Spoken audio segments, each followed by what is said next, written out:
Hey guys, it's me, Kayla with the Curls. Today is Thursday and you are watching The Wind Down. I am so glad that you decided to tune in with me tonight. I love when you watch The Wind Down because I really enjoy connecting with you. If you jump on while I'm live, just say, hey Kayla, what's up? Let me know you're here because I like to interact. And if you're watching replay, you know what to do. Hashtag replay so that I always know when you jumped on. Hey Miss Patty, how are you? So good to see you. Help, I'm stuck in a rut and I can't get out. So tonight I've got 5 quick tips for you on how you can be happier right now. I think that I'm a mental health advocate. I love mental health. Hey Quitman, how are you? I love mental health. I think it's very important. I also recognize that depression and anxiety are real, and we're going to get to all of that. But there are simple things that you can do for yourself that you can start being happier right this very instant, okay? I've got some notes over here on my laptop, so if you see me looking over, that's what I'm looking at. So 5 quick steps, we're going to hop right into it. Step number 1 is that you decide that you're going to be happy. And I know that sounds like woo-woo, right? But really, you decide that you're going to be happy. If you never make the decision that you're not going to stay where you are, you're going to wake up every single morning and you are going to do the same thing. Recently, I was reading a book, The High Five Habit by Mel Robbins. She's like, I would go to school, I'd go to the cafe, I'd grab a bottle of wine, I'd go to sleep, I'd wake up hungover, I'd be late, I'd go to school, I'd go to the cafe. And many of us are living our lives like that on autopilot. So right now, tonight, I need you to decide, I'm going to be happy. I'm not going to continue living like this. What we focus on is what's going to grow. So when you have a negative experience, you get really hyper-focused on that negative experience, and every interaction that you have thereafter that's similar to that, you're like, this person's trying to get over on me. So I'm going to charge you or challenge you to create like a gratitude journal, okay? So just doodling down a couple of things every day or every night that you're grateful for. What are the things around you that you're grateful for? Like, it is freezing cold outside. I'm grateful that tonight I'm in an apartment, right? The devil has no more control. Yeah, the devil has no more control over your life. Like, you got this. Absolutely. I'm in an apartment. Sometimes I'm like, oh, by now I wish I would have bought a house. There are people who don't have a place to lay their head at night, right? So I'm grateful tonight that I'm not out in the cold. Just gratitude. It doesn't have to be a journal. Kayla, I'm not a journal person. Make a checklist, right? Make a checklist and you just go down the checklist. Food, shelter, this, that, support. There are so many things that you can be grateful for. Come up with a daily mantra. So recently I was talking to the phone to my ace. And she said, Kayla, somebody said something to me today. It was great. I want you to write it down. She had no idea she was changing my life. She told me that the lady said to her, I am the prosperous daughter of a generous king. And I say that every single day. Every time fear or I feel like I'm not going to do something or something like I'm not going to have enough, I have to remind myself, girl, you are the prosperous daughter of a generous king. And I'm grateful for that. And so maybe I don't have it, but the God that I serve, he gives in abundance, right? And so maybe you don't believe that I believe, but your higher power, whatever you believe in, you are, I'm sure, believing that they are going to provide you or fulfill you with those things. So for me, my happy mantra, the way I decide, I'm a prosperous daughter of a generous king. And then voice record some affirmations.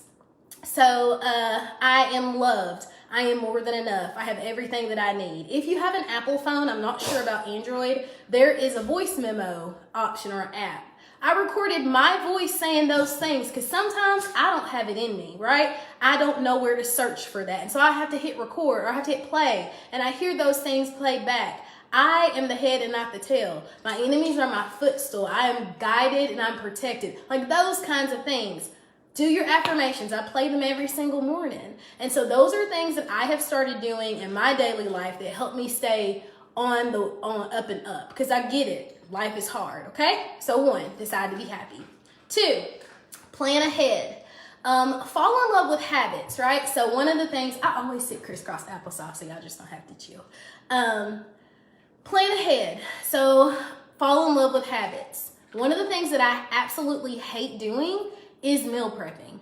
I hate meal prepping, but I absolutely love not standing in line at the grocery store at 5 p.m. I absolutely love not having to wonder and think about, oh, what am I gonna eat? What am I gonna do? And so on Sundays, I steam those veggies. I make that casserole, I do whatever it is, and then it's already boxed up so that when I walk through the door and it's 5:30 at night, I just open the refrigerator and heat up whatever it is that I'm going to eat. It creates like flow for me. Then I'm also not complaining and beating myself up because I slid through the drive-thru and I'm eating fries again. So plan ahead. If you like to sleep in, go ahead and get your clothes out for the week. You can do it on Sunday for the whole week, or you can just do it the night before. Go ahead, put your Keurig cup in the coffee maker. So there's little bitty steps that you could do. Plan ahead. If you have a friend that you love to eat lunch with, that person's always late, take something that you could work on, read a book during that time, or tell the friend that you want to meet them 30 minutes after you intend to meet them. That way they're on time. Like, come up with ways, plan ahead, move that around. Then all of a sudden you're not irritated, you're not anxious. Either you run your day or your day runs you. That's what I always say. I personally wake up an hour early. That has been difficult. I started doing that about 6 months ago, 7 months ago. Wake up an hour early. I sit on the couch. I look out the window. I drink my coffee. But that way, I'm already ahead of the game. So when someone in my department calls out, or when I've got to do this, or I've got to do that, or I've got an emergency, I'm not panicking and then throwing everything else in my life into upheaval because I've created that space for myself. So plan ahead was step number 2. Number 3. Listen and hear me good. Unfollow any person, any account, or any platform that makes you upset. And that means, like, if it makes you question your self-worth, your value, if it makes you unhappy, if it makes you feel like you need to compete, if it makes you feel like you're not beautiful, if it makes you feel like you're, whatever it is that is causing you so much distress, whoever it is, unfollow them. Why are you following them? We're adults. Nobody's forcing you. My dog is eating right here. Nobody is forcing you to be friends with these people. You don't have to. We're not in high school. Nobody's grading you on it. Nobody's judging you on it. People always say, well, that's your family member. Life is short. Well, I have no intention of living my very short life in a toxic environment. So if you didn't know this, Facebook has this really cool option where you don't necessarily have to unfriend someone. You can just unfollow them so you don't see any of their posts. That way you don't have that weird, awkward conversation at family dinner, or the person doesn't see you in the grocery store and they're like, oh, what happened? Like, I promise you, baby girl, baby boy, they are not staying up at night wondering if you're liking their post. So unfollow it. I did this a couple of months ago as well. Just went through my Instagram. I'm like, why am I following this? I won't call out any of the page names, but there's so many pages that people are talking. I'm like, that information was of no value to me. It wasn't helpful. It made me feel kind of bad about myself. It made me question. I don't need that. So unfollow them. That's step number 3. Number 4, let go of the need to control everything. And this is really hard for me. I work on it daily. But I read a post recently that says when you have to control everything, when you have to have a hand in everything, when people are waiting for you for direction, you are teaching codependency. And codependency fosters burnout. So you get upset because people constantly need you and they constantly want to ask you stuff and they constantly need you to do. However, if they were doing it and you didn't have a say in it, you would be upset too.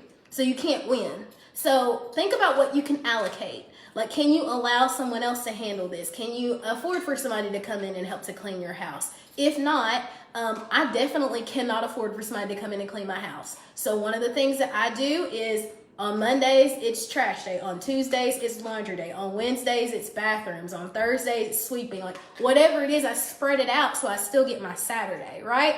Think of ways, that's also planning ahead, but think of ways that you can allocate tasks. If you have kids, can one of them start loading the dishwasher? Can one of them start folding clothes? Does it really matter that they folded the towel in a square and not in the little tube thing? Like, start thinking about those things. What can you allocate? By allocating responsibility, I'm reading my notes, I'm sorry. By allocating responsibility and allow people to do things in their own way. Start thinking about that. What is really a big deal? So, I know, that one's hard, it takes time. Finally, I want you to know when to seek professional help, because everybody gets the occasional blues, right? Everybody gets the blues. We're gonna have cycle up and down. We're gonna have experiences in life that are really, really hard. Someone is going to screw you over at a job. A loved one is going to pass away. You're going to lose a valuable relationship. Your animal dies, runs away. Things happen, right? But when you start to notice that there is a significant shift in your behavior, that's when it's time to seek professional help. And this is the other thing. You may not recognize it in yourself. Sometimes a loved one says, hey, you're different. Hey, are you okay? It's okay to say, yeah, no, I'm not okay. And you can say, can you come with me to an appointment? Or you can say, can you help me find a way to schedule an appointment? In 2022, there's telehealth. You never even have to leave your home. You could talk to someone on a screen. You could talk to somebody on the phone. Like, there's really no excuse aside from fear. And I know that lots of times it's finances. And so ask for ways, because lots of facilities have sliding scale for payments in order to pay for your services. So if you are suffering from chronic sadness, you're not wanting to shower, you're noticing that you're not really eating a whole lot of meals, you're either sleeping all day or you're not sleeping a lot. Anhedonia, that means loss of interest. So say you were a crafter and you used to love to craft, and now you never want to craft, you don't even want to think about a craft room or a craft box, or you see a Cricut for $50 and your heart didn't skip a beat. Those are things we need to start taking into consideration. You start seeing an increase in your alcohol intake or experimenting with drugs or things like that. Those are times where it's like, hey, perhaps I should seek professional help. And it could be that you've never even done this before. You just all of a sudden have this onset of symptoms. It's okay to get therapy. You can have therapy in Jesus too. Like, I don't know where we got off on this kick that I'm just going to pray about it. I'm going to need for you to do both, and that's okay. That doesn't mean you don't have faith.